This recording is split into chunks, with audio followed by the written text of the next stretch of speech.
नमस्कार दोस्तों, स्वागत है आपका मेरे चैनल कॉमिक्स लाइफ में। शुरू करते हैं हवलदार बहादुर की एक और मज़ेदार कॉमिक्स, हवलदार बहादुर और अंधे के हाथ बटेर। एक दिन सुबह सुबह हवलदार बहादुर को कमिश्नर साहब का लिखित आदेश प्राप्त हुआ, जिस पर लिखा था, नेपाल सरकार ने कुछ दिन के लिए तुम्हारी सेवाएं मांगी हैं। तुरंत नेपाली दूतावास जाकर राजदूत थंगा थंगा थापा से मिलो। संदेश पढ़कर हवलदार बहादुर आश्चर्य और खुशी से जड़वत खड़े रह गए। वो सोचने लगे, नेपाल सरकार ने मेरी सेवाएं मांगी है। तभी चंपाकली वहां पहुंची और बोली, क्या हुआ, ठंड से जम गए हो क्या? बहादुर सिंह बोले, चंपाकली ने कहा, क्या है, कुछ बोलोगे भी? बहादुर सिंह ने कहा, पहले तू मेरे एक चिकोटी तो काट। चंपाकली ने कहा, लो काटी। बहादुर सिंह ने कहा, आई बस छोड़ दे। चंपाकली ने कहा, ही क्यों, मजा आया? बहादुर सिंह बोले, चुप कर, मैंने इतनी जोर से काटने को कहा था क्या? नाक उखाड़ दी मेरी, जा दफा हो जा यहाँ से। चंपाकली बोली, मगर यह तो बता दो, तुमने मुझसे चिकोटी क्यों कटवाई थी? बहादुर सिंह ने कहा, हे दरअसल मैं देखना चाहता था कि कमिश्नर साहब का यह संदेश मुझे कहीं सपने में तो प्राप्त नहीं हुआ था। जानती है, नेपाल सरकार ने मेरी सेवाएं मांगी हैं। हट जा सामने से, मुझे नेपाली दूतावास जाना है।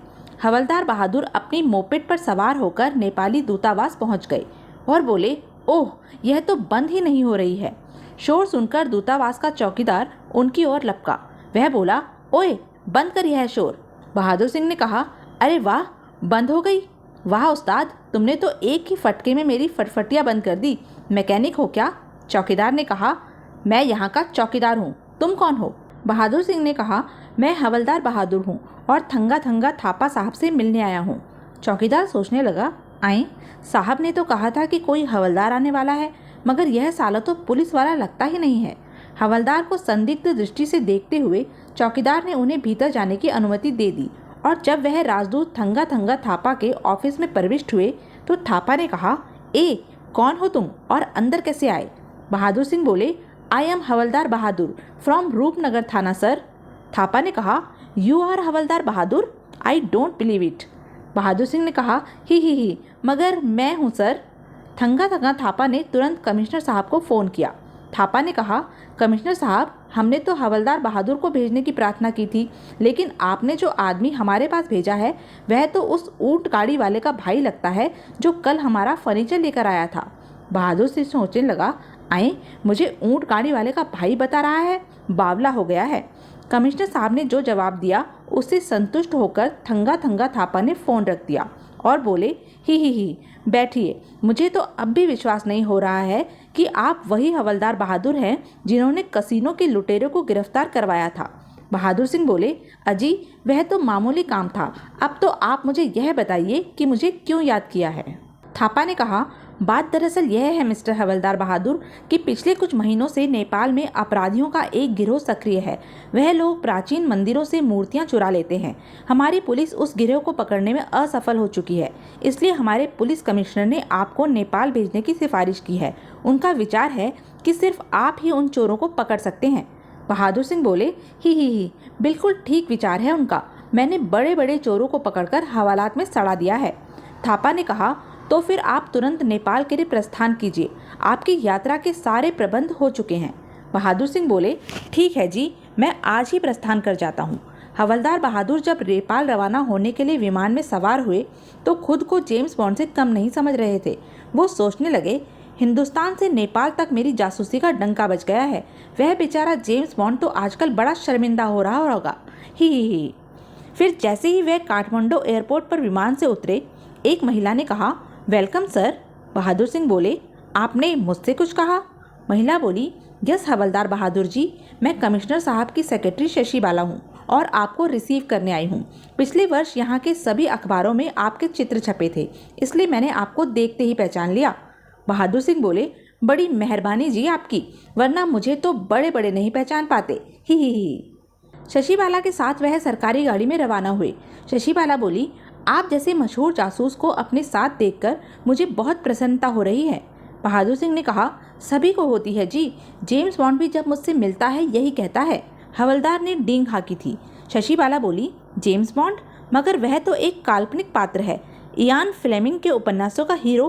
बहादुर सिंह बोले, ही मैं उस जेम्स बॉन्ड की बात नहीं कर रहा हूँ जी, हमारे यहाँ भी एक जेम्स बॉन्ड है जो टॉफियाँ बनाने वाली कंपनी के लिए मॉडलिंग करता है। हवलदार ने तुरंत तुक्का बढ़ाया था। तभी गाड़ी अचानक से रुक गई। हवलदार ने बाहर देखा तो कुछ लोग बाहर खड़े थे। शशि बाला बोली, अरे ये लोग तो। बहादुर सिंह ने कहा, डाकू लगते हैं। वह चारों गाड़ी की ओर बढ़े। बहादुर सिंह बोले, वह हमें लूटने आ रहे हैं, अब क्या होगा? शशि बाला ने कहा, यह क्या कर रहे हैं आप? एक आदमी बोला, हवलदार बहादुर कहाँ है? शशि बाला ने कहा, यह बैठे हैं। बहादुर सिंह सोचने लगा, यह तो मुझे ही ढूंढ रहे हैं। उस आदमी ने कहा, आप इस तरह छुप कर क्यों बैठे हैं? शशि बाला बोली, ही, यह आप लोगों को डाकू समझ रहे हैं। शशि बाला को उनके साथ हंसते देख हवलदार बहादुर का भय समाप्त हो गया और वह भी हंसते हुए उठे और बोले, ही, तो आप लोग डाकू नहीं हैं? शशि बाला ने कहा, नहीं हवलदार जी, यह पुलिस के आदमी हैं और हमारी सुरक्षा के लिए गाड़ी के साथ चल रहे थे। बहादुर सिंह ने कहा, तो आपने पहले क्यों नहीं बताया? मैं तो इन्हें डाकू समझकर ठोकने ही वाला था। अच्छा हुआ बच गए बेचारे। शशि बाला बोली, मगर आप तो सीट के नीचे छुप गए थे। बहादुर सिंह ने कहा, हे, वह तो मेरा एक्शन लेने का तरीका था। मैं हमेशा दुश्मन पर छुपकर वार करता हूँ। वह आदमी बोला, अच्छा ठीक है, अब आप हमारे साथ चलिए। बहादुर सिंह बोले, कहाँ? पुलिस ऑफिसर ने कहा, हमें वायरलेस पर कमिश्नर साहब का संदेश मिला है। वह इस समय पुलिस चीफ के बंगले पर हैं। आपको सीधा वहीं बुलाया है। पुलिस चीफ अपने बंगले में कमिश्नर साहब के साथ बिलियर्ड्स खेल रहे थे। चीफ ने कहा, आपका वह हवलदार अभी तक नहीं पहुंचा कमिश्नर साहब? कमिश्नर साहब बोले, मैंने उसे यहाँ लाने के लिए संदेश भेज दिया है सर, वह लोग आते ही होंगे। तभी हवलदार बहादुर वहाँ पहुँचे और बोले, ओह, यहाँ तो गेंद डंडा हो रहा है। चीफ ने कहा, what, who are you? Commissioner साहब सोचने लगे, हवलदार बहादुर? कमिश्नर साहब बोले, सर यही है हवलदार बहादुर।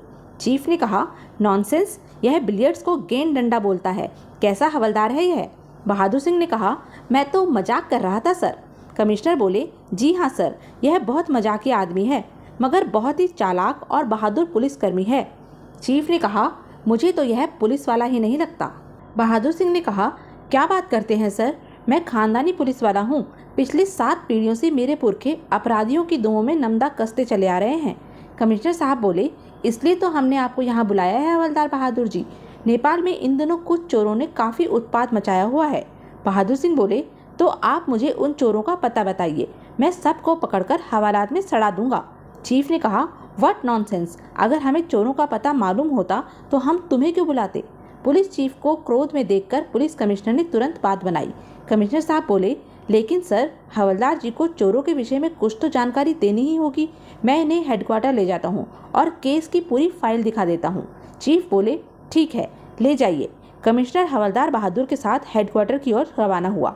कमिश्नर ने कहा, हवलदार जी, मैंने पुलिस चीफ से आपकी बहुत प्रशंसा की थी, लेकिन आपने उन पर अच्छा प्रभाव नहीं छोड़ा है।